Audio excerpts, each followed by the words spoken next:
So Chandler Bolt, welcome to the podcast. So let's give a quick intro to Chandler. So Chandler Bolt runs a self-publishing school, a very popular service that takes you through the entire process of self-publishing a book, right? Their introductory product starts at $6,000 and goes up from there, right? Yep. Oh my God, good Lord. And you've helped people publish more than 5,000 something books. Y'all do, north of 5 million to 10 million in sales per year. And also some interesting facts about Chandler. Your family has a famous Airbnb called the Bolt Farm Treehouse that has 200,000+ followers on Instagram. An Airbnb that has 200,000+ followers. Interesting.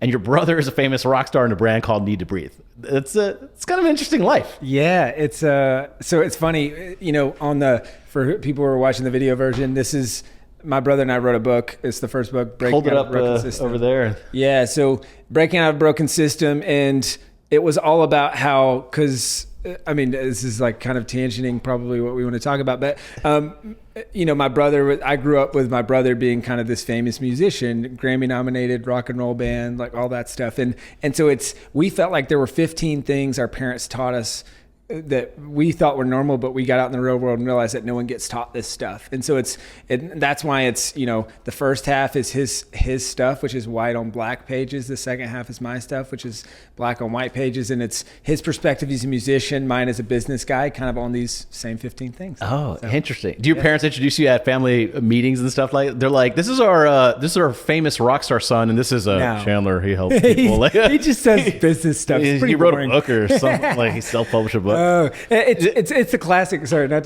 to get off on it, but like it's the classic. I think what's the saying is like, most business people want to be musicians or rock stars, and musicians or rock stars want to be business people. It's like the classic. Yeah, I think also comedians always want to be musicians, and musicians would rather be comedians because they get to do different stuff each time. Let's talk about so obviously we're right here because we're talking about books. How many books have you written? 6. So you have wrote 6. Yes. And how many copies of books roughly have you sold?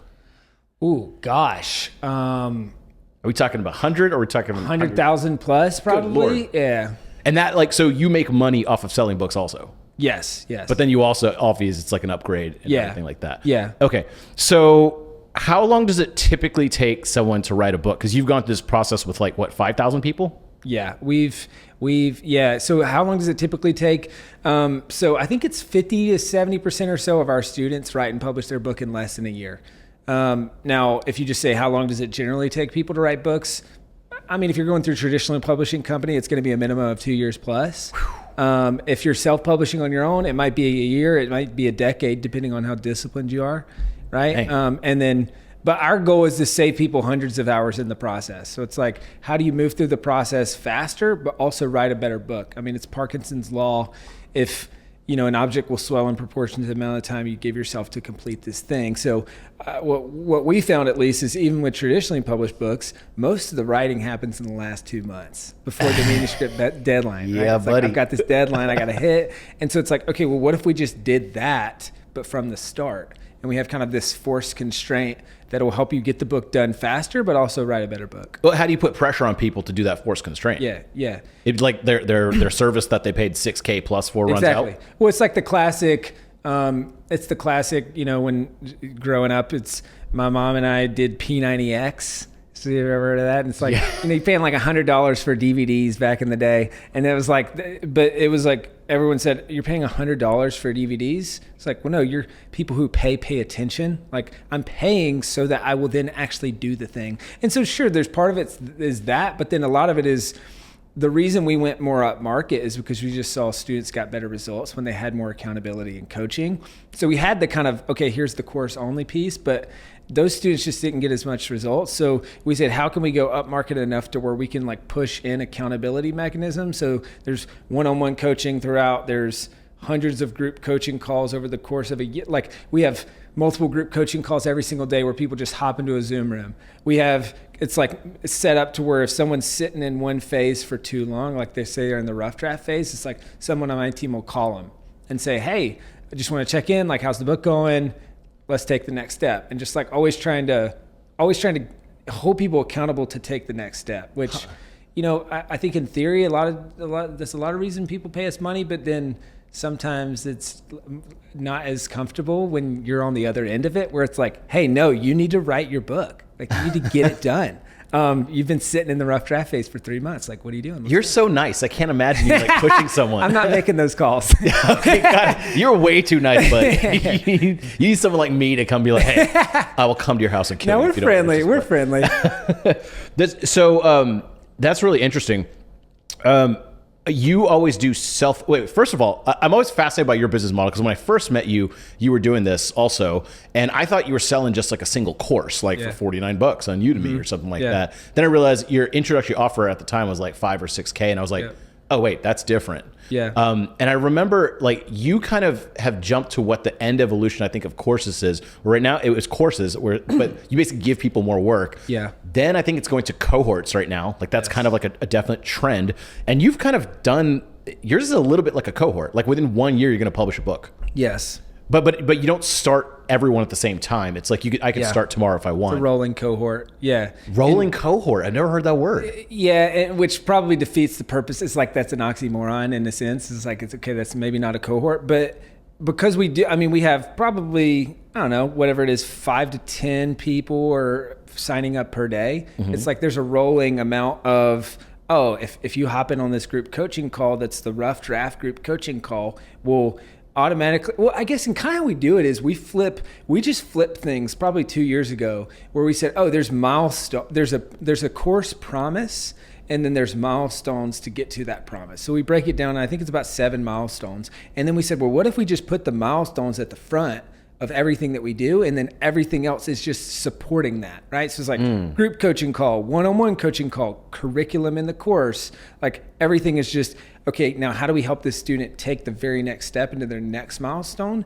And so then we just said, now we're going to have group coaching calls, but they're all specific to the milestones. And so then most people, the way they do cohorts is like, when did you sign up? Okay, you're in that cohort, right? Well, it's like, well, this should actually be based on where people are at in the process, because we might have signed up at the same time, and you might be way further ahead than me. Well, the fact that we're grouped now in this same cohort is not really that helpful. But if I know that I can show up to a rough draft group coaching call or a rough draft like half-day workshop, and know that all those people are working on the same exact thing, maybe I can find an accountability partner in there as well. And it's like, so it's just, but you have to be at a certain volume where that makes sense. Otherwise, I mean, and I remember it was a chicken or the egg conundrum for us in the early days. It's like, man, we're doing these big launches a couple times a year. I feel like we need to switch from that, because it's like the crack business model of just like, it's like make all this money in a short period of time, and then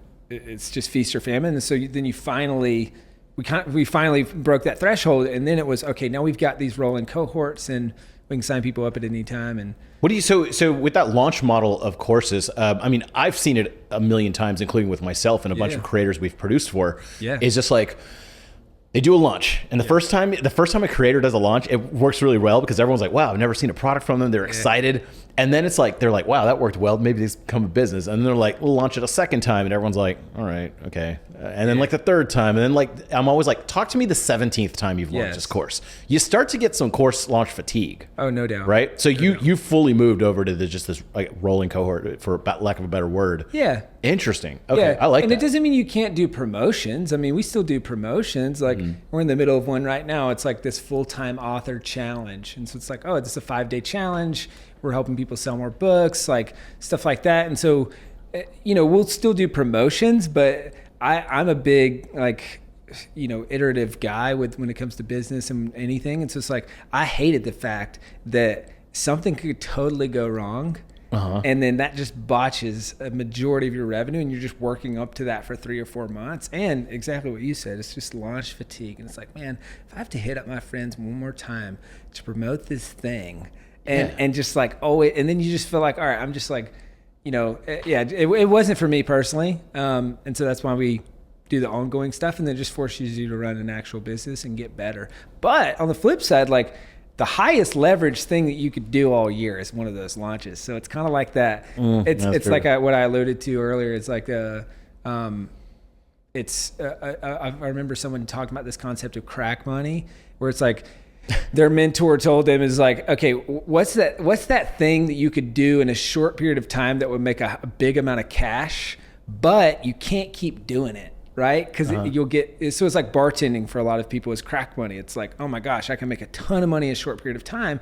But if that's not in alignment with your long-term goals and you don't stop and evaluate, well, then you're going to wake up and 15 years later, you're bartending, right? But the concept as it relates to like business and stuff is like, for me, I ran a house painting company in college. So it's like my version of crack money in the early days was like, okay, I could go paint a couple of houses and make in 2 days make enough money to pay the bills for a month or two, and then I can spend the other 28 days working on my business, right? So it's like, it's really nice. So similar with launches in the early phase of your business, it's really great to get a lot of cash flowing, but then you wake up and you're like, all right, I can't keep doing this long term. It's not sustainable. I totally feel you. I also get annoyed when people's lists, I get on their list and at first they're sending a lot of good stuff and then it's just like a constant launch. And like we've gone through that too. We're just like, shit, how many sales can we do before people kind of get a little bit turned off? Yeah. Some people never unsubscribe, but then they stop opening as much. Yeah. Yeah, you got to be really careful about that. Let's get back to the kind of nuts and bolts of books.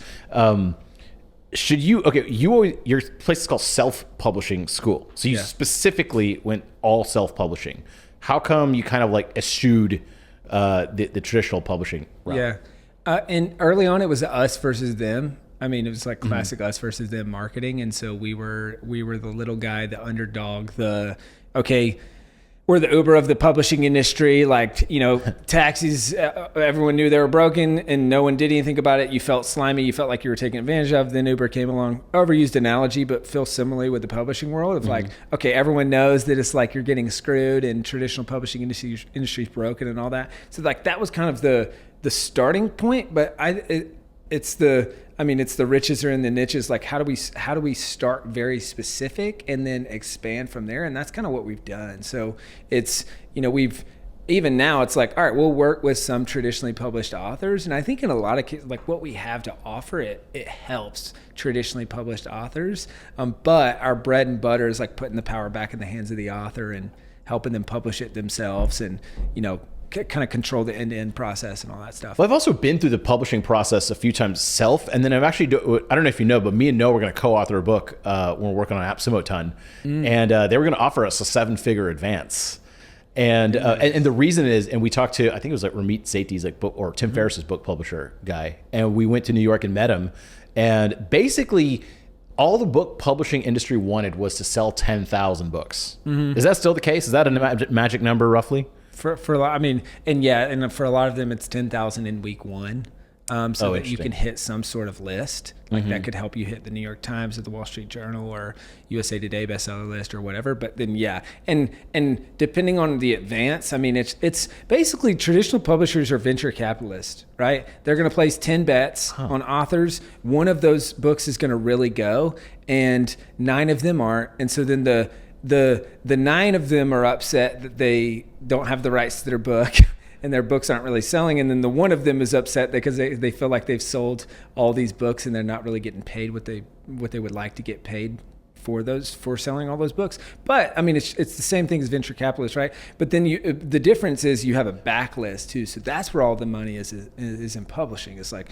okay, the 5 love languages is going to continue selling 1 million books a year till the end of time, right? And so like if I'm a publisher and I own that as part of my backlist, it's recurring revenue business, which not many people would think about books as a recurring revenue business, but they just keep selling. And so it's, all right, how do we cover that the advance is the investment. How do we cover, what's our likelihood of covering that advance and what's the likelihood of long-term sales? And like, that's the business model in a nutshell. I've never heard it described as VC. That makes total sense. Yeah. Wow, that's pretty interesting. And so that's also why you see all of these, like the big 5 or the big 7 becomes the big 5 becomes the big 4 and they're just swallowing up all because these publishing companies are often also owned by big media corporations, pretty much all that are owned by Disney, right? But they're owned by big publishing corporation. New CEO will come in and say, hey, I've got to hit quarterly revenue targets. Let's just sell off this publishing division that isn't that profitable. And on the flip side, the other people are saying, oh, I want that backlist and I want guaranteed future revenue.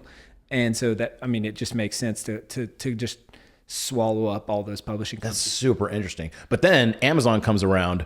And so for example, each of these books I wrote in less than 3 months. So this book will teach you how to write better, which is actually a book about like copywriting. And this one was just like a thesis on like why I picked a day to die when I'm 85 years old. And I wrote both of these in 3 months. And if you look at them, they're super small. Each one's like 48 pages or something. And it's kind of weird. Like it took 3 months to write like this stupid little book, like this tiny little thing. And then I remember when we were doing stuff with an actual traditional author, it was way more of a pain in the ass, like way more. And they wanted like 300 pages. And I was like, there is nothing that you have to take 300 pages to say. Yes. There is absolutely nothing nowadays. I can make a video that'll explain this in 5 minutes. Yes. And they're like, we need 300 pages. And I was like, why 300 pages? And then I realized like they want the book to be thick. Yeah. Thick book, sell more, more money, right? Yep. Thin book, worth less money. Is that actually true? Yeah. Okay. And they kind of shoot for that 275 page like sweet spot. It's just kind of a solid length of a business book that I'm sure there's other methodology behind it, but then some of it is just, it's how we've done it. So there's not really, it's not. The 5 love languages, 275 pages. So yours should be 275 pages. Because I remember I read a decent amount of books, not as many as you. I go through a decent amount. And I'll read like half the book and I'm like, that was a great book. And then they'll start just telling like random stories and the book kind of falls apart. Yeah. And it's totally just and then filled you're mad. Did you You're have like, to do why that? Did I do this? Did you have to put some filler in there? Oh no, I was just looking. I was like, wait, now I'm curious. Mine's, I guess, 199 pages. Dude, you're bucking the trend already because you're self-publishing. 202, yeah. But you self-published that, right? Yes, I did. Yeah. And a lot of it can be dependent on formatting and a bunch of other stuff, but I want ADD friendly books. So that made my book longer and because there's all these images and all that stuff. Cause I'm a C-level English student and a college dropout with ADHD. So it's like, I've got to be able to understand this and I want other people to be able to understand it. But I love as it relates to the length of books. It's like, I learned this from your copywriting course way back in the day. I'll never forget it. I feel like I repeat this often. But it's like, how long should a sales letter be? I think you answered in one of your videos or something. It's like a woman's skirt, long enough to cover this in, short enough to keep we don't talk about that analogy anymore. It didn't age very well. It wasn't mine either. It was Joe Sherman. Blame him. It was. I think we actually had to edit out of this. Oh yeah, it's still in here. Oh my God, I'm not even going to show it. But it says, copy is like a woman's skirt. It should be long enough to cover the essentials, but short enough to keep it interesting. It's an old quote. Don't blame me. Look, my team has also said not to reference that quote, but I'm like, you instantly get it. You instantly get it. Why can't we just have analogies? Yeah. Why can't we have nice The book was written in 2013, okay? It's not that bad. We'll all live. Man. No, but I totally agree. But here's the thing. Here's the only reason that we originally wanted to go through a big seller. The New York Times bestseller list. Come on. I mean, that's like the scam? Yes. But when you put that on there, I mean, once you get a New York Times bestseller list, I mean, you just put that on the bio, ba-bam. Right? Yeah. It's got that. It's got that. I know you think it's a scam, but most people probably for think sure. it's awesome, right? For sure. And I kind of tongue in cheek. So the thing is, it's not a real bestseller list, but it doesn't. I mean, as in with anything in life, it doesn't matter what's real. It matters what people think is real, right? And so if my perception is that is real, then I'm gonna view you differently because of that. So basically, New York Times is an editorial bestseller list, which means it's directionally based on units sold, but not actually based on units sold. And so it's editorial, meaning editors make the decisions on what is included and what is not included. So if it's raining in New York, or if my girlfriend just jumped me, or any other number of things, I as the editor, or I can just say, I don't like Neville. I think he's not funny. And so therefore I'm going to take you off the bestseller list, right? Or you're in the internet marketing world, so therefore I don't like that. And like there's been multiple people who have sold way more than enough copies and just got kept off the list. And they knew how much the number one person sold, and they sold more than that, and they weren't on the list, right? So that's my only beef with the New York Times. But Wall Street Journal and USA Today bestseller list are actual. Wall Street Journal is in the middle, and then USA Today is like pure number of books sold. So I think it's the truest bestseller list. But yeah, you're right. I mean, the cachet of I'm a New York Times bestseller still means a lot to a lot of people. Is there like, I know people put Amazon bestseller, which I don't know anymore, but at one point it was like literally like by the minute stats. Totally. So you sell like 3 books in an hour and like you're at 3 a.m. Totally. And you're number one. Yeah. And I think that's the flip side of it, right? Which that's way overused. Yeah. And I think it's kind of ridiculous. And so, yes, it's still by the minute stats and it's weighted. They'll never say what the algorithm is, but it's highly weighted towards recency. You know, there's probably 25 to 50% of the algorithm is on last day or last week. Then there's probably another 25% that's last month, and then whatever. And so but it's very much recency weighted. Because think about it, if you're Amazon and a consumer comes back and sees the same list every time that they come back, well, they're not going to buy any new books. So it's good for business to have a list that changes. Yeah. Because then people are coming back to that list saying, oh, that looks interesting. I'll buy that. And well, they have multiple all-time bestseller lists, right? Because I remember seeing like the number one was like the Bible or something along those lines, which it'll probably be for a long time. But then like there's also like the new bestsellers.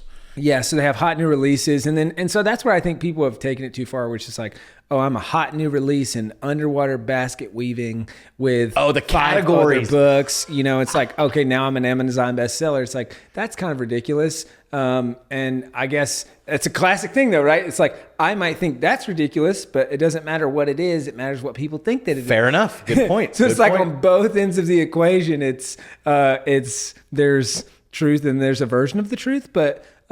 Yeah, I think, and I guess one other thing which is kind of surprising is that the majority of the top 100 books in all of Amazon are fiction books, so there's a difference writing fiction and nonfiction. I always say it's kind of like, use a baseball analogy. It's like nonfiction, it's way easier to have base hits, singles and doubles. Like you can more predictably make money from a nonfiction book, whereas fiction, it's like a home run hitter. You're going to strike out a lot, but then if you hit a home run, it's going to be big. And so, I mean, the big fiction authors, those are the people who make all the money on Amazon. But it's so like the Andy Weir, The Martian, all those kinds of things. Yeah. Oh, interesting. So fiction is way bigger. Serialized fiction, it's way bigger money for a small group of people. Because I mean, it needs to be good. I need to believe that it's good. There's a higher barrier to entry. It's like I'm not buying a fiction novel from no name so-and-so. Like it might suck, but if they have a bajillion reviews and a whole series, it's like, I could get into this. And my friend said, hey, it's good. I could get in that series. So, but generally like a book like yours, like you're also selling 6K a pop, 5 or 10 a day. So you're probably making more overall from like your book world than a fiction author.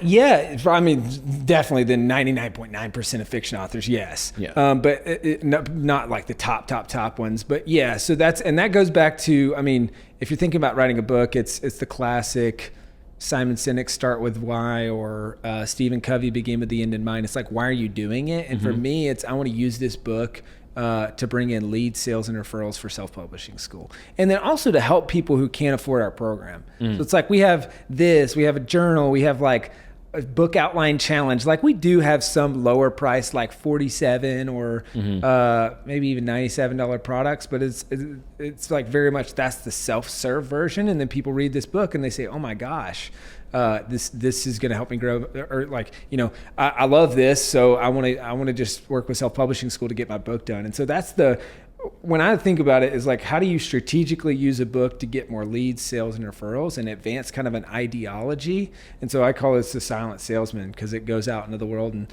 brings back lead sales and referrals. And so that's the goal. Have you ever, our buddy Ryan Holiday, who lives here in town, he's become like this famous author that like everyone knows. And he had this thing in this book called Perennial Seller where he said like, so let's say he has 10 books, right? Which I think he does, something around that area. But he launches a new one. And what happens is, ironically, like you get a little bump in sales from that new one, of course. But what happens is everyone finds the old ones. And the old ones actually make the money. So when you do a book launch, it's not the new one making the money. It's actually all those old 9 books. They're just like, Ryan Holiday, interesting. I don't care about ego as the enemy, but what's this? Trust me, I'm lying. And so they end up doing that. I saw that with like my measly 2 little books. when I did the You're Gonna Die one, people look at your author profile and they see this other one that has like way more reviews and stuff because it's an established book. And they're like, what's that? And they also buy that. Yeah. Do you see that happening with all the author peeps? Yeah. Oh, definitely. I mean, and in fiction, it's a huge thing because it's read-through rate. It's like one of the biggest, most important things. So it's like read-through rate? Yeah. So it's basically like what percentage of people that buy and read book 1 buy and read book 2? What percentage of those folks buy book 3? What percent? So it's serialized, right? And so that is a big indicator. And so you can actually, it's kind of like the measuring stuff like a viral coefficient or anything else where it's like, oh, if you start to see that those numbers are good, you can start pumping ads into the first book and knowing that your numbers are going to kind of shake out a little bit. But then also as you launch new books, that'll boost your backlog or your catalog. And then you're packaging them in box sets and stuff like that. And then same thing on the nonfiction side of things though, which I think will probably be most relevant for your audience, which is, I mean, you see those people that are just going back, and I mean, it's like the Malcolm Gladwells of the world, the Seth Godins, the Ryan Holidays, the John Gordon, I mean, you see the same thing where it's like it boosts the catalog. Interesting. Yeah, that's pretty awesome. So speaking of that, so boosting that catalog, building that catalog, do a lot of the authors you work with actually make a living off the books, or is it mostly like a side income? I'm sure there's like some weird obvious distribution of like most people don't make anything, some people make a ton, right? Sure. Yeah, it's the 80-20 rule, just like with anything else. And so I think and that's where I go back to the base hits versus home runs analogy, where it's like with our nonfiction authors, it's a lot of people like, all right, cool, I'm going to sell some books, I'm going to use this as a platform. Like this is an impact thing for me. This is an authority booster, like the classic. Can't spell the word authority without the word author. It's like I'm becoming an author to build my authority, and just stuff like that. But if you are strategically, I think the people who make the most money working with us are like they're strategically using a book to grow their business, or they're like a 1 in 10 like crushing it with fiction book or a few nonfiction books. So it's like, all right, you can either make your money selling books, which you're going to have to publish multiple books. Maybe you'll hit on one, but if you hit on one, you're going to have to market that book like crazy. Or the more predictable path is, all right, I'm using a book to open doors and to grow my business and all that stuff. Interesting. I mean, I don't care about talking about this, but like I don't promote these at all. This one, the You're Gonna Die one, I never even meant to promote. It was just like a fun experiment I did. This one still makes me about $1,000 a month. I still make $1,000 a month, between $500 and $1,000. I don't promote it. I don't talk about it. Yeah. I don't say anything about it. I rarely even say I have a book. Yeah. And people go, but I tried to make it free. Yeah. Of course, you have to charge something. Yeah. I was trying to can I make it to where people only pay shipping or something? And Amazon's like, you have to charge like $5 or something to even make it worth our while. So I get $1.71 in profit per book sold. And I get, I don't know about you, but does Amazon send you money to your bank account in different countries? Gosh, so annoying. I get like 17 deposits every month from Amazon. Sometimes being for like 17 cents. Yeah, they'd be like, someone in India bought your book, and I'm like, your distribution's only 30% of the book, and after taxes and stuff, it's like nothing. Talk about a first world problem, right? It's like, it's so annoying that Amazon cuts me 17 different direct deposits every single month. But I could always tell when it comes in because my bank statement just clog. It says like Amazon IN, Amazon UK, Amazon JP, Amazon USA. It's hilarious. Yeah. But I remember seeing that for the first time, experiencing when I started selling this, it was making a couple thousand actually a month, and I was just like, I could legitimately maybe live off a $5 book. I was kind of surprised. Now, to be fair, I do have somewhat of an audience already. Yeah. I have an email list, a YouTube channel. I have something that I can sell it to already. No doubt. But then the lion's share of the marketing is through Amazon. Amazon markets. I don't pay for it. I don't know how it does it. It just automatically puts me in there and knows it's a highly bought book based on CTR, I guess. So it shows it in recommended books. Is that what people see? Like most of their books come from the Amazon promotional engine? Oh, no doubt. And that's when it's the stats. I want to say it's something like 70% of all books sold are sold on Amazon. And so that's the beautiful thing is they're bringing customers. You just have to know how to work that algorithm. Right. So it's like, all right, I'm picking keywords and categories that are going to be discoverable. It's like, what are people actually searching? And I mean, you've kind of Probably intentionally. I mean, but maybe there was nothing intentional. It was all random. Okay. I mean, how to write better is in the title of your book, which is really good for SEO. So if I search how to write better, either in Google, sometimes that might show up as a product listing, or definitely if I'm searching how to write better in Amazon, that book's more likely to show up because it's in the title. And probably, it's in book description, it's in the actual content of the book. And then the click-through rate is good. So it's like that gets boosted. So there's a bunch of other stuff. And that's not even before you go down the rabbit trail of like just doing a couple strategic, intentional things to maximize reviews. And then also, I mean, are you running Amazon ads? We tried it for a little bit. Got it. Yeah. But those work a lot better when you have all three formats that you're selling. So if you're selling print, ebook and audiobook, because the print and the audiobook are higher price, so you have a higher average order value, so your Amazon cost of sales is what they call it, is it's easier to make that ROI positive. But I mean, we have a lot of our students that are doing well on Amazon ads because just the inventory is underbid currently, so it's like you can even self-sustain even more sales. And then there's a bunch of the other stuff that we teach, which is like one super simple thing is, I mean, we use this as an opt-in. And so this is how you could set this up for a copywriting course and stuff like that, which is what I do is in the very beginning of the book, we give away the audio. I give away the audiobook for free. And I give away the video. This is basically a webinar that sells self-publishing school.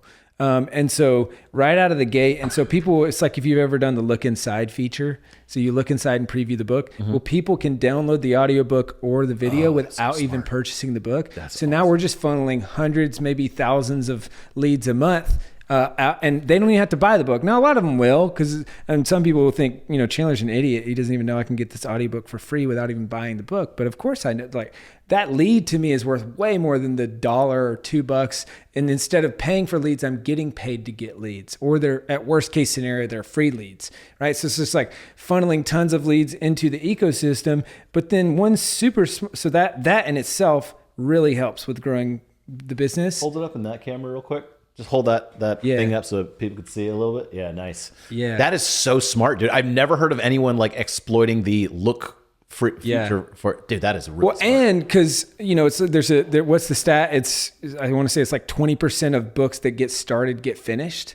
So when I published my first book, I put the call to action and the lead magnet or the opt-in, whatever, in the back of the book, right? So they're going to finish the book and then they're going to opt into this thing. It's like, well, no, they actually don't do that. So just putting it in the beginning, it really bumped everything big time. But then just one small thing in relation to that is like, we have what we call a review sweeper. And so it's basically just an automated email sequence. So after someone opts in from any of these things or goes through a free plus shipping funnel or anything, 21 days later, they'll get an email from me. You should totally set this up if you don't have it set up already. They get an email from me and it'll say, hey, I'm just curious, it looks like you got the book a few weeks ago. Like, what do you think? Do you like it? Hit reply and let me know. And then people hit reply, and then, someone on my team, obviously, if it's good, if they're like, hey, this is really great, blah, blah, blah, we'll just reply to that and say, hey, thanks so much. This is really awesome. I'll make sure this gets in front of Chandler. Would you mind just copy and pasting this and leaving it in an Amazon review? Here's the link. So it's just like you're two-stepping your way into a review. And so then that plus, there's a couple other follow-up emails. It's just like, hey, it's like classic. I learned copywriting from you. So it's like that classic kind of stuff, or like, hey, final plea, like, I'm not going to keep bugging you, but like reviews really help me as an author, blah, blah, blah. And that just sweeps in reviews week after week, month after month, that sort of thing. I've done everything wrong in this book with like the call to actions at the end. It's not very clear at all. It's just like a paragraph. Man, I've done everything wrong on it. You need a big button. Yeah. And one thing I'll even do just while we're on the subject, interesting. We're getting like way in the weeds right now. Hopefully this is helpful for people. But totally. One small thing is urgent plea. Urgent plea. And it's just like, hey, could you leave a review? It's just like a small prompt at the end, but like this triggers the algorithm, which once that book is, if that book is up against another book on how to write better, but that book has more reviews, your book, well then it's going to rank because Amazon's algorithm weighs very highly towards reviews, right? So it's just like all kinds of little stuff like that to that's so interesting. Maximize the publicity from. Well, I think we're going to do a company book, like a team effort from some of the top people at the company. I think we're going to do a book together. Nice. I don't know if it's going to be the biggest seller in the world. I think it'll just be fun. Yeah. And I think I'm going to include a lot of these little tricks. I've never actually heard these at all. Nice. Yeah, this is good stuff. All right, so I know we're already going into the technical stuff, so let's go into the technical details of writing a book. I get this all the time. Do people write in Microsoft Word or Google Docs or something else, like when they write a book? Yeah. My blanket advice is write in whatever software that you already use, because this is like one of our most popular blog posts on Self-Publishing School is best book writing software. Yeah. And really the answer, I mean, we have like this whole quiz that people can take and all that stuff to figure out which one it is. And really the answer is which one are you already using? And you can get the fastest words on the page. So that's what I recommend for people. And, for me, it's Google Docs, and I think that's the best. We've got, it's pretty slick. We can link it up in the show notes, but it's like this book outline template. And it's you just press a couple buttons. It's a book outline template generator. You press a couple buttons and it spits out like a 25-page pre-formatted Google Doc that's like chapter headings, acknowledgement, copyright page, all that stuff, the title page, all that stuff already in. So it's like when you start writing, you're going to start with several hundred, if not several thousand words already in your book. And so it's like, because all the filler stuff. And so it's like, it feels more substantial and it's not like this blank cursor just blinking, taunting you to write the first word. So I love Google Docs, and I also love the collaboration piece with editors and stuff like that, because I can chase an editor through a doc versus waiting 2 weeks to get it back, and then I got to review everything and then send it back and all. Have like highlighted in red. Yeah, and you're dealing with different versions. It's like, oh shoot, I opened up the wrong version. This was all old. This isn't the newest stuff. So I like Google Docs. I think this is the best. But what I would say before then is we kind of have a 3-step writing process that we teach, which is, and step 1 is the mind map. And I think so many people skip this step. So I'll actually just do a brain dump of all the ideas around the topic for the book. I'll mind map it, then I'll turn that mind map into an outline, which is step number 2, and then I'll use that outline to write the book, which is step number 3. And then basically, and it's, I mean, obviously more in depth than that, but then step number 3, I start chapter number 1, and I'll do the same thing, 10 minutes mind mapping everything I can think of on that chapter, 10 minutes turning that mind map into an outline for that chapter, and then I'll either spend 45 minutes to an hour and a half writing the chapter based on that outline, and repeat the process chapter by chapter, or I'll spend 10 minutes speaking that chapter for people who speak better than you write, and then speak that, basically repeat that one chapter at a time. And then I've got get that transcribed, and then, all right, now I've got something substantial that I can work with and pay an editor to do the editing, or do the editing or do the editing myself or whatever. But so that's kind of the process. So it's do that first and then work within whatever software that you're most comfortable with. Nice. Yeah, I did both of these in Google Docs, and it was super easy. I mean, they're admittedly only like less than 50 pages, so it's not that bad. But dude, that generator sounds cool, because the biggest pain in the ass was doing all the formatting. And so my trick for that was I hired people on Fiverr for like $40, like to get the good ones. They'll format the whole book for an EPUB file or whatever, like Amazon requires it. And like it's kind of a pain in the ass to do it. It's really hard because what happens is you put it in like a certain size, whatever. These are 6x9 books. So it's like put it in a certain size. So I did it, but then it changes all the formatting.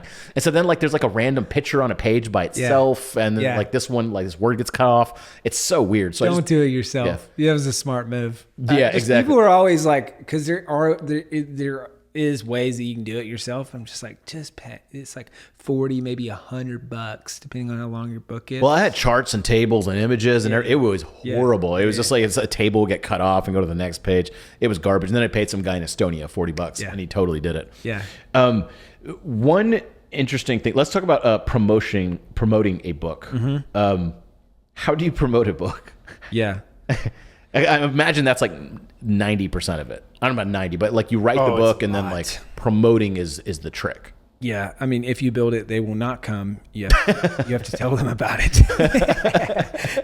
And it's the classic, it's like, man, this is why I went through your stuff early on in the copywriting course. I know I've told you this before, but copywriting course is like one of the first online courses that I ever took, and also I want to say definitely the first copywriting course that I ever took. But it's because I got there as a result of failing and coming to a couple mentors of mine, and I'm like, hey, what am I doing wrong? And they're like, Chandler, you got to learn sales and marketing. That's what you're doing wrong. And then it's the classic, well, hold up, I don't like sales and marketing. And they said, it doesn't matter if you like it, you got to learn it, because you're not going to sell books. Your business is going to struggle if you don't learn this skill set. And so then it was, okay, what is copywriting, salesmanship in print, being able to use the written word to sell things. And then where does copywriting show up? Everywhere. It's in the title, it's in the subtitle, it's in the way that we structure the cover of a book, it's in the book description, it's in the, it's the classic, like, the job of the cover is to get them to click into your Amazon listing. The slippery slope concept. Yes, the slippery slope concept. But so then that's like ongoing marketing and building that into the book. But how do you promote a book? I'll just say there's a lot of ways to do it, but if you just do one thing, create a launch team. And so a launch team it could be 5 people, it could be 15 people, it could be 50 people. It's anyone who supports you or the topic of your book. And you pull together it could be friends, family members, customers, doesn't matter. And there's 2 sides of the coin. There's what they do and what they get, right? So what they do is they read the book ahead of time and leave a review on day 1. That's the most important thing. And then what they get in return is they get a free digital copy of the book. I like to put their name in the digital copy of the book. People love that. And they get to see, like, kind of the behind the scenes of the launch. It's a cool thing that they get to be involved in. And obviously they can promote more than just leaving a review. But for me, I want to be super clear where it's like, if you just do that, so now all of a sudden when you're launching, you've got 5, 15, 50 reviews right out of the gates. And that really helps the Amazon algorithm say, oh, this is a book that people like. And their search algorithm is very highly weighted towards reviews. So if you want to rank for keywords, if you want to, all that stuff long term, is like, you need reviews. Outside of all the other stuff that's obvious to us as marketers, like social proof, and no one's buying a book with 3 reviews. So it's like, you need reviews. And so if you just do one thing, do the launch team. So you're talking about, it's like your brother, your mom, your dad are part of your launch team, right? Depending on how big your audience is. Yeah, let's say you're not Chandler Bolt, don't have an audience. Like, you're talking about, like, your buddies. Oh yeah, for me this was this was friends on Facebook, and I think my first launch team I probably had maybe 50 to 70, and it was reach outs, like, and it's like the classic. I will say, like, what the mistake most authors make is they come out of their hole on launch week and they're like, oh my gosh, guys, I'm launching a book. Who wants to buy my book? And then it's just like, for a week, they just beat everyone over the head with it. And then they go back in their cave. It's like, no one cares. This is the first I've heard of this. I'm not interested. And so instead, what I recommend is just involve people in the process. Hollywood has done this well, I feel like, for years, of just like the behind the scenes red carpet experience, where it's like leading up to it. I'm announcing that I'm writing. And so we like build this into the student journey, where it's like, we send them a surprise gift in the mail after they enroll. And like, one of them is like future published author sign, where it's like, they can put in a date, they can take a picture of it, post it. So it's like, that's public accountability for them.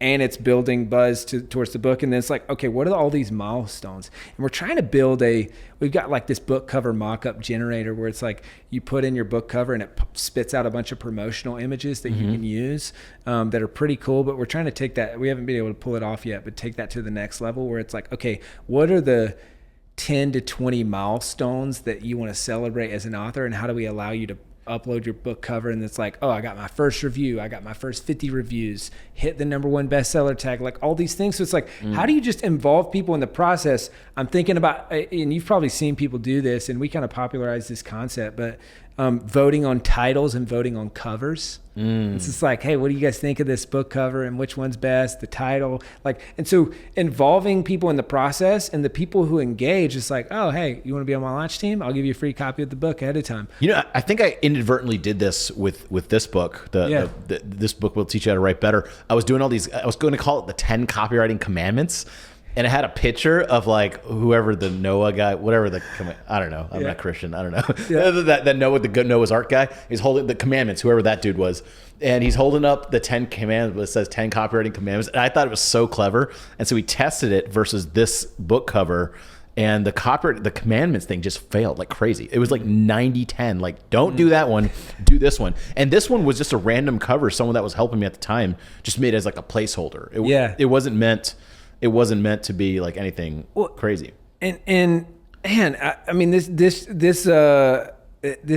even just looking at this cover, I mean, this is what we teach. It's like a good book cover does three things. It grabs attention. Mm-hmm. The title is easy to read and is preferably in the upper third, right? Very easy to read, and it's in the upper third. And then the third thing is, does your prospect or potential reader instantly understand what the book's about and whether or not it's for them? Mm-hmm. I mean, this book will teach you how to write better is the title of the book. Yeah. Like, I instantly understand. Oh, look at the back too. It says you plus this book equals write better. Which I think is, this is classic you and like classic your style of copywriting, yeah. But it's so effective. And then this book is short, effective, and sort of offensive, but you will write better after reading it.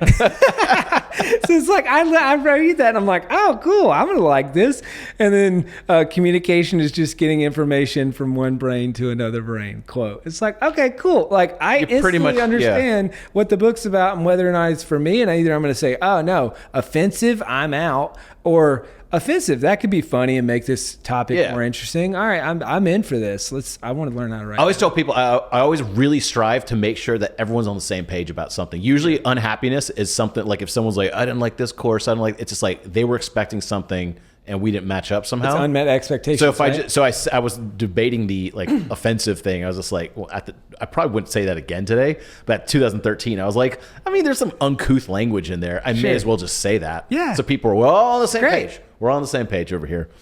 Okay, be specific about it. Launch team, I like that thing. I did a bunch of I did a lot of involvement on my blog with like this thing, like everything I learned, why I picked a 6x9 book. I actually copied it from Naval Ravikant's brother. Mm-hmm. I met him and he had a book called Love Yourself Like Your Life Depends on It. It was exactly this size and he sold it for $5, exactly what I did.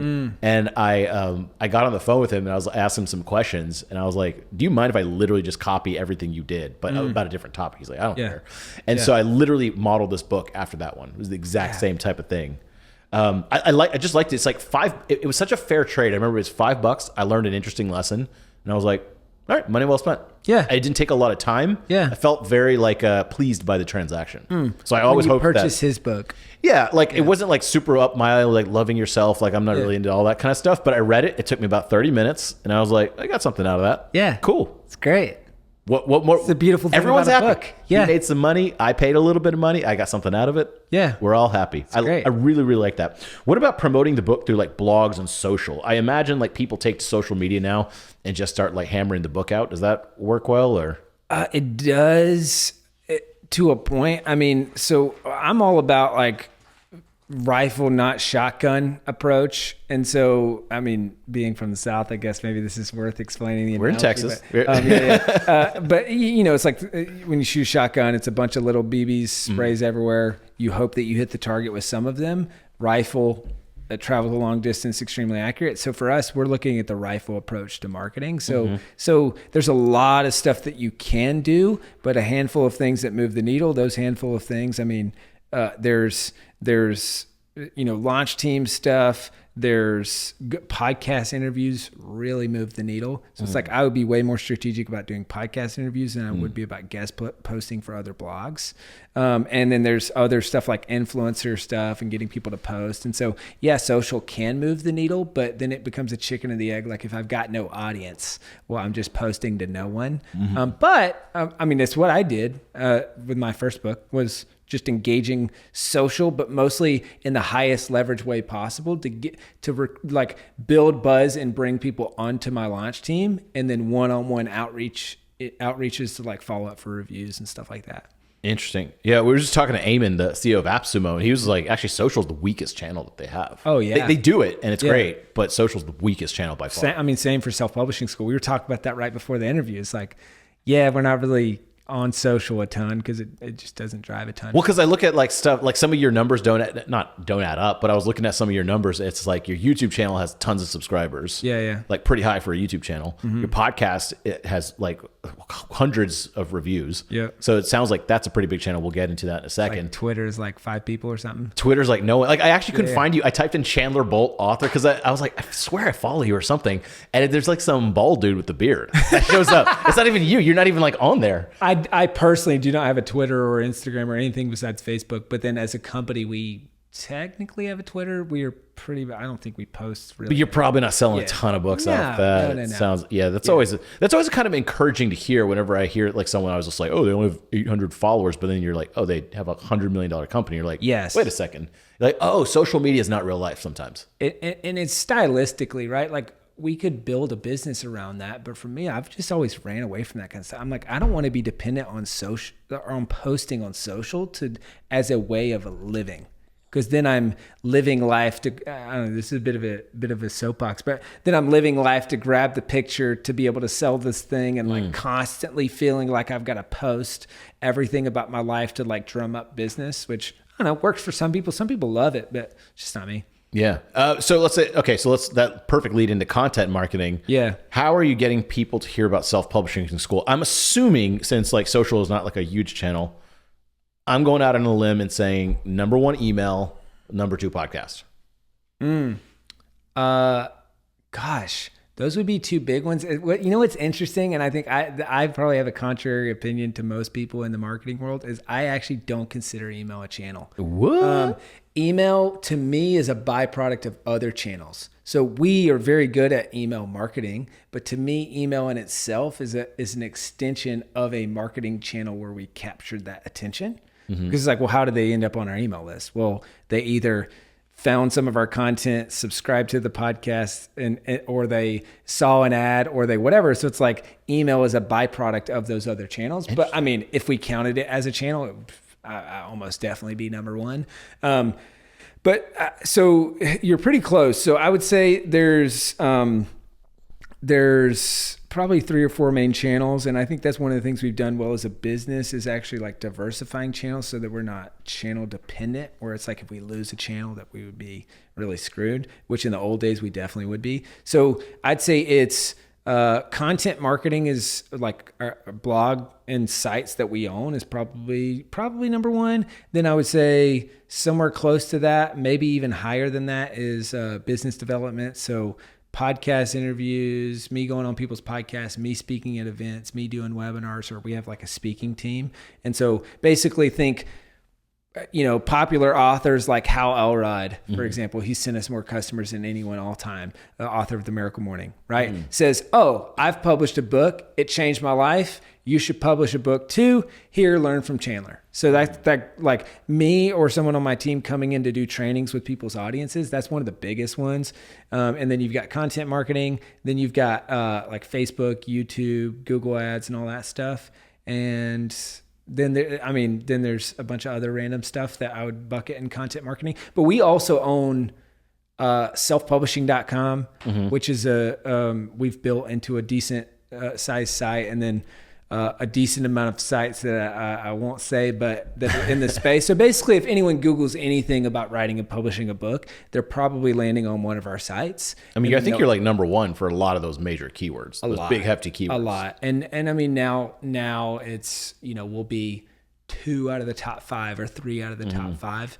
And so just, I mean, yeah, people. Well, also like your videos will show up. Your images will show up, exactly, and your listings will show up. So multiple. So you're kind of dominating as part of the search engine. Yeah, and nice. It's vertical SEO, right? And even inside of Amazon, I mean, people getting my books, like that's what I would consider that within a content marketing channel and all that stuff. So of all those channels y'all are using, like video, Twitter, YouTube, podcast, it sounds like YouTube and like podcasts are like pretty big. So podcasts typically tend to move the needle for selling books, right?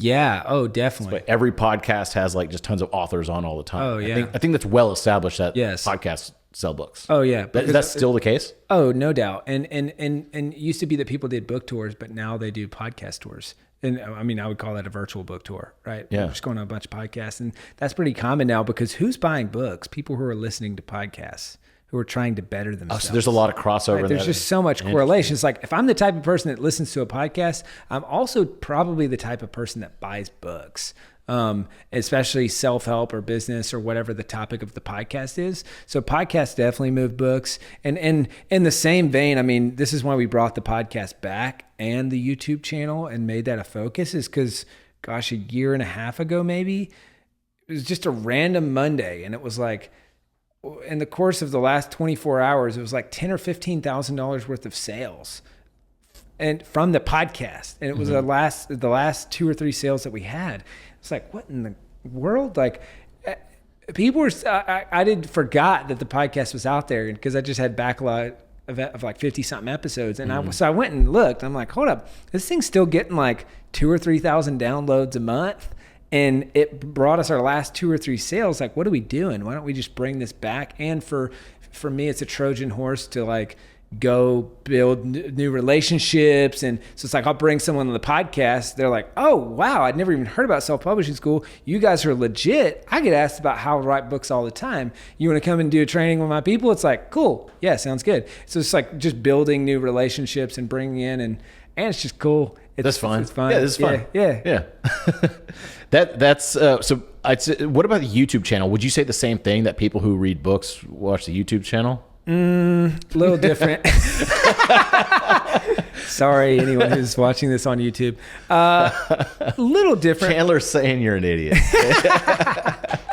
I would say a little different. Less of a correlation. Obviously, YouTube skews younger, and we have typically older clients, and so YouTube hasn't worked as well for us. But I will say, what I love about it is it's vertical SEO, right? So it's like, if I want to own the term how to write a book, how do I own it on every single platform? So I want to own it when people search on Google. I want to own it when people search on Amazon. I want to own it when people search in the Apple Podcast Store. I want to own it when people search on YouTube. I want to, like, every single platform that they could search. And so for me, the video is a way to do that. And it just so happens that, I mean, I'm a big fan of play to your strengths and content creation. So for me, video and audio is way better than writing. And so we have a team and people that write, and then I do the video content, and then they will a lot of times synthesize that into written content. So I like that. But then also, just like you said earlier, it's like, if I search how to write a book, it's like, oh, there's Chandler's video on how to write a book. There's the Self-Publishing School's post on how to write a book. There's selfpublishing.com's post on how to write a book. And then there's Chandler's TEDx talk on how to write a book. It's like, boom. Like, we're just taking up a bunch of that real estate. Yeah, I always kind of wonder that. People always talk about different channels. So I would think about it too. It's like Twitter, Instagram, blah, blah, blah. It's just like, how about all? Like, preferably all. I know there's like limited resources, but you could show up on just every single one. Yeah. And it's, man, this circles back to the social thing. I'm a big fan of channels that have longevity. That's what I hate about social. If I post and it's going to be gone in 3 days and no one's ever going to see it again, that to me is running on a marketing hamster. Okay, so I'm going to push back on that, because I have a little bit of, so with Twitter, it used to be kind of a joke back in the day, and now it's like everyone's got a Twitter. Every doctor, like, all emergency stuff is out there. And here's the thing. You're right, for the most part, in my feed, whatever's like 50 seconds old, done. It's gone. It's gone. But every once in a while, I see some new person, and I'm like, let's check out the Twitter feed. Yeah. And you start scrolling and scrolling and scrolling. It's like a blog. And you just kind of like, the next 20 minutes, you're like, well, am I reading, posts from like March 2017 from this person? But the thing is, I mean, you're not going to see it all the time, but you do see it. Yeah. Right? Yeah. And it's just not like really shown in the stats that stuff's getting read. And so I always think about that, even with Quora? No, not Quora. I used to hate the idea of stories, like Snapchat stories, then Instagram stories, which became popular. I used to hate it because I would watch my friends do it. I'm like, wait, you're putting all that work in, and in 24 hours, it's gone. You just wasted part of your life to show this to like vague people, right? Yeah. Now I post stories all the time just because I want to remember them. Totally. And it's kind of interesting, like, while they do get kind of indexed away, it saves it in the background. It saves it in the background. And so for that reason, I'm like, oh, that work isn't gone. If I ever want to, I could put one of my posted stories and have it live there forever. Yeah. And so even with social, I'm starting to see, like, people do scroll back and look at old posts. Yeah. I started poking back to old posts, and you'll still see several hundred impressions a month. And I'm like, that's not nothing. Oh, 100%. That's not nothing. I think Twitter is probably the exception to that. Whereas Instagram or Facebook, I mean, That's what I think is genius. And that's why, I mean, I'm not a big Twitter guy, so I can't really speak very knowledgeably on it. But I think it's, when I lived in San Francisco, I had a friend that worked at Twitter, and it's like, there's no innovation happening over here or over there. How is this a billions and billions and billions of dollar company and growing? It's like the embed and the searchability. It's like, you're not seeing that often Instagram post or Facebook post embedded on a piece of content that then will rank and then will come back. Like, people keep coming back to that thing, but you see tweets embedded on posts, and it's searchable. And I think there's a better argument for that. But for me personally, outside of that, it's like, how do we create a piece of content that lives forever, that keeps bringing back viewers, subscribers, all that? And so that's why, circling back to what, the YouTube piece is, it's very searchable, and Google owns it. So obviously they're going to show it, and it's going to keep bringing in. And it sounds like, I was looking at your stats, just spying on it, and you get like 200K plus worth of free search engine traffic a month. And that's just for content, not even considering YouTube. Oh, no doubt. Which would probably make that number even bigger. No doubt. I'm assuming you get a ton of email signups from like those big hefty articles. Like I'm assuming how to self-publish a book is probably a big one. Yep. I looked at the traffic stats. It's pretty nuts on some of those. Yeah. So I'm assuming you made a lot of your emails and stuff from just like single posts like that you probably wrote a couple years ago and refresh every once in a while, right? Oh gosh, thousands and thousands and thousands of leads a month. Wild. I mean, yeah, maybe north of 10 to 15,000 leads a month, off of content stuff. Yeah. Damn. Content still definitely works. So let's talk about the podcast. So your podcast, you got like 500 plus reviews, and that's just on Apple alone. And I'm sure Spotify has some, and Stitcher and whatever. You said podcast is a big channel. Like, what works on podcasts? And I'm just asking selfishly too.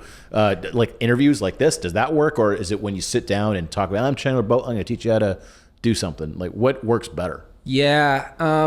And we don't have a ton of great tracking on that. I would say, I like to have a mix of big guests. So it's like that, and cause we're also, and that's why I like publishing it on, YouTube as well, because it's searchable. And a lot of times we're better at SEO than the people that we're bringing on, the authors. So then we can start searching for their name, we can start ranking for their name, for their book, for like all this stuff on YouTube itself. And so when people were searching like, oh, Gary Chapman, 5 love languages, it's like, oh, here's this interview with Chandler Bolt, who interviewed Gary Chapman of 5 love languages. And so that helps our discoverability, and introduces us to new markets.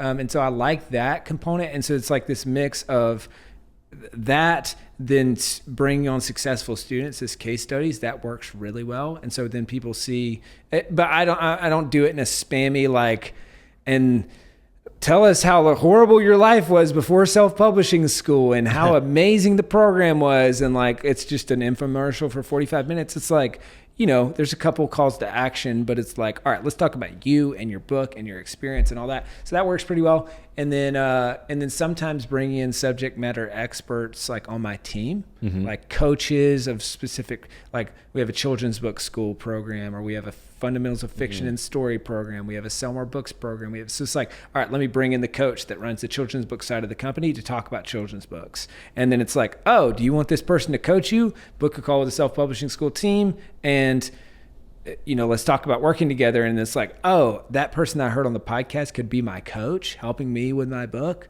So that works pretty well with a very clear call to action at the end. Oh, that's interesting. What's the cadence that you're putting out podcasts? Is there like a one a week? One a week? Yeah. That was just always the case?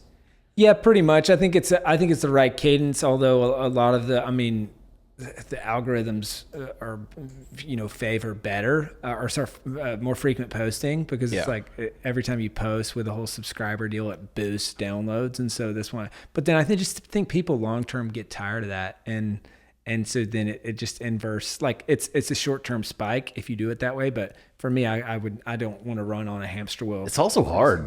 Do multiple interviews per week. Sure. I mean, just even this, you got to schedule everyone's time together, and you got to edit and put I don't think people realize how many steps there are just to uploading a video interview. Yes. It used to take us a week. We're trying to get it down to a day. Yeah. It's a whole process. Yeah. I'm assuming you figured the same thing with podcasts, just getting the guests on board, figuring out after 60 guests. Yeah. Who's left? Who are you bringing on? Yeah. It's like, then you're bringing on Chandler Bolt. I mean, jeez. We're at the bottom of the barrel here, man. I'm just kidding. No, I brought you on for like subject matter. Like you said, it's kind of like a thing. Well, one, we live really close, so it's kind of fun to hang out. But two, it's also like we were thinking about a book, and I was curious about book stuff, and I was like, well, he's like the best person on books. Yeah. That's what I love about doing this is like all the smartest, most successful people write books. And it's like, I have this skill set. And so it's an inroad to any of those people. Cause I have a thing that I'm like, hey, I can help you. And you know what's interesting about that? Nomadic Matt, one of our buddies who runs a big travel website. He says he purposely does not go to a lot of travel conferences because at a travel conference, everyone's like the travel guy and everyone knows where to go in Santorini. Yes. But if he goes to like a business conference and he's like the one travel guy, he's the travel guy. Yes. Same with our stuff with biz dev. I mean, back when events were happening a lot, we don't go to writers conferences. We go to entrepreneur conferences, or we go to chiropractor conferences. We go to like stuff like that. Oh, and interesting. Those go so much better because those are people who are like, oh my gosh, that it's less market sophistication, right? Because they're not having a bunch of people that speak as often as I do come in and speak. So it's like, I'll come in and speak and they're like, oh my gosh, this guy was unreal.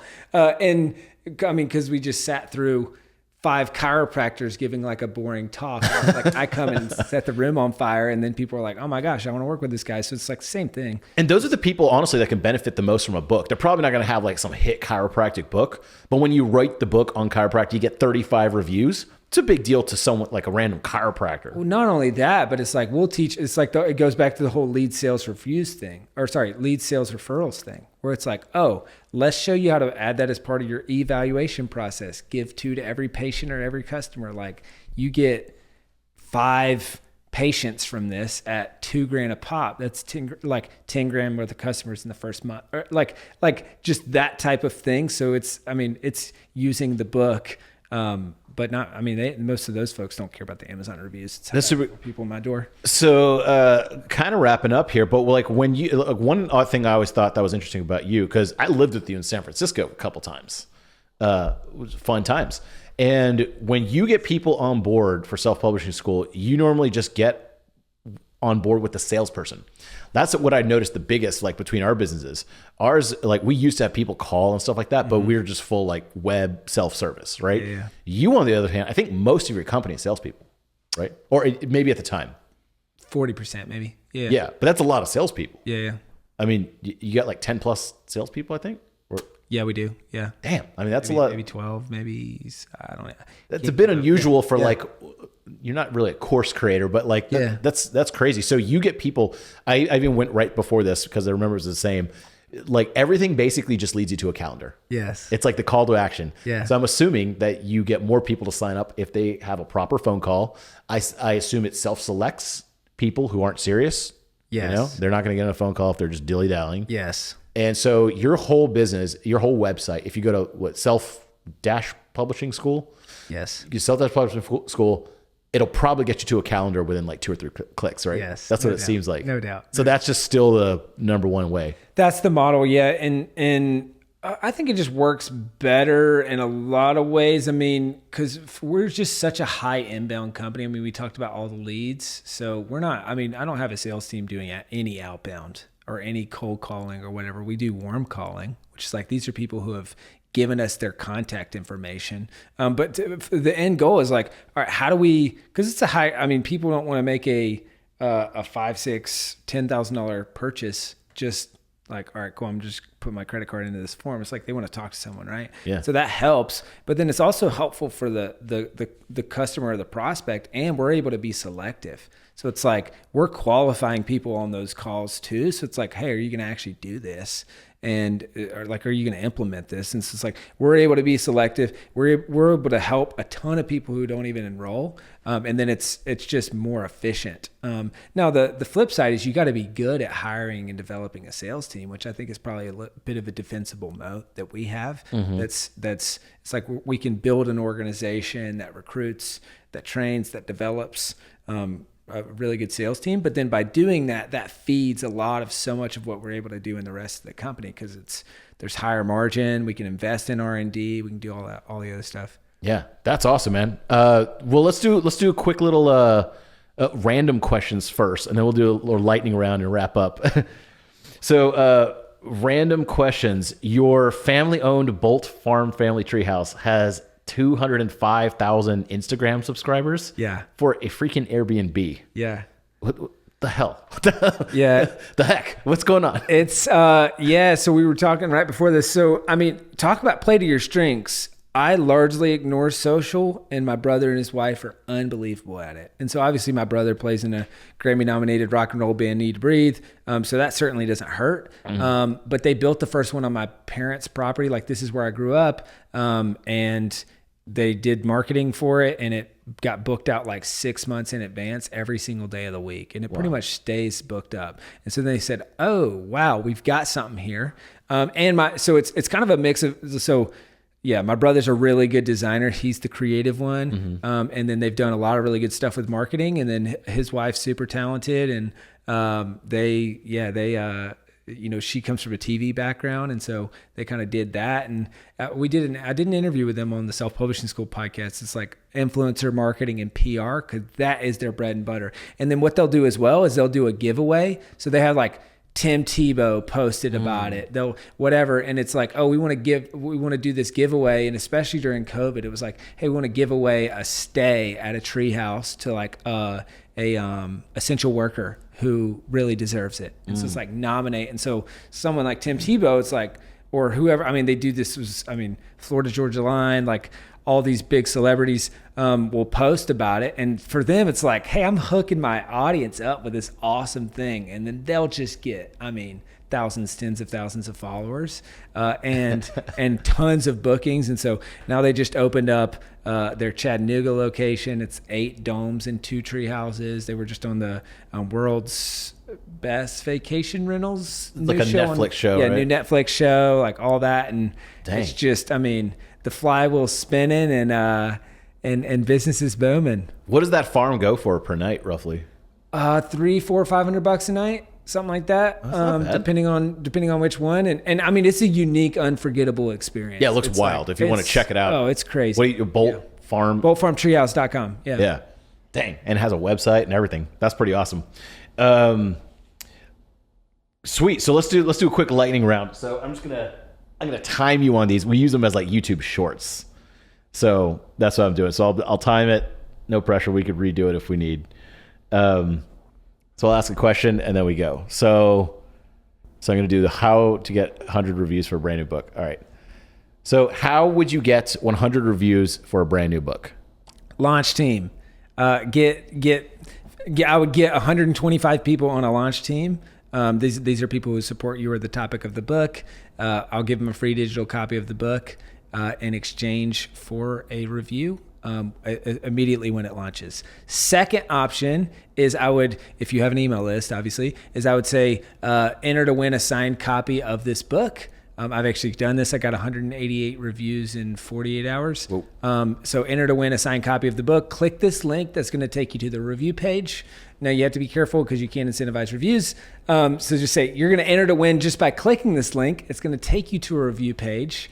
If you'd like to leave a review, that would be amazing and unbelievably helpful. But you don't have to. And then boom. For me, that was 188 reviews. Nice. That was actually a good answer. This one was a little bit vague. So how would you write a book from start to finish? Is that something you can answer in a minute? Is that too vague? Sure. All right. So how would you write a book from start to finish? So I would do 3 things. I would mind map, outline, and then write the book. All right. And so I'm going to mind map all the ideas I have on this topic. I'm going to turn that mind map into an outline. That's step number 2 is the outline. And then step number 3, write the book 1 chapter at a time. Do the same thing, mind map everything I can think of on the chapter, 10 minutes turning that into an outline, then 45 minutes to an hour and a half writing the chapter, and repeat that process chapter by chapter, or 10 minutes speaking the chapter, repeat that process chapter by chapter. You get the draft done in as little as a weekend, you pay an editor, you get the book produced, you launch that bad boy. Done. I'm going to use that method. Thank you.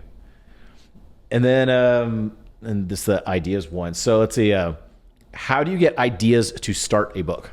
Yeah, so there's 3 or 4 questions. I call this the idea finder. So it's what do you get paid for? What's your expertise? So if you run a job, or if you work in a job, or if you run a business, what is that knowledge work that you do? We're all knowledge workers. If I were to try to do what you do today, there would be this gap between me on day one and you. And that gap is a really great book. So that's the best place to start for most people. Second one is a business owner. What are the broken record conversations that you keep having just over and over and over again? This is either sales conversations or onboarding conversations. The best way to stop talking about it is to write a book on it and then just point to that. And guess what? That'll also be the best business decision you ever make, because it's going to bring in tons of sales for your business. And then maybe what are you passionate about, or what do people come to you for advice on as like a last ditch effort if you can't think of something of the first two? Nice. That was actually a really good answer.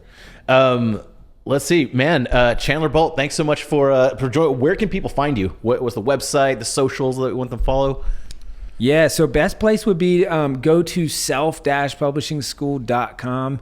That's the main place where we're putting out content and that sort of thing. We've got our pillar post on how to write a book is like kind of the main place. You can get a free copy of my book published there. We've got free training there, all that good stuff. If you're interested in chatting with my team about potentially working with us, it's self-publishingschool.com/apply. All roads lead to booking a call, as we talked about earlier. And then lastly, just me personally on social, I'm only on Facebook, so kind of an old school in that Facebook. way. Oh, that's it, man. That's it. I might look so young, but I didn't know you're 65. I might be making an Instagram soon. There's just so much social pressure. I've resisted for so long. Well, thank you so much. I'll link everything in the show notes, all your stuff. Thanks so much, Chandler Bolt, for doing this. This is actually really cool. I selfishly invited you here because I want to write another book, and you're like the king of this stuff. So we're gonna check make out it Chandler happen. Bolt. Yeah, you got a big old YouTube channel, and I want to almost call your salespeople just to see what they do, because I'm just curious. It seems to work so well. So like, this is a good idea. I think Neville's going to be the newest student at Self-Publishing School before he knows it. Yeah, I'm going to have selfpub-lingschool.com. Oh, man. All right, cool. Thanks, Chandler Bolt. Appreciate it, man. Thank you, sir. Appreciate it.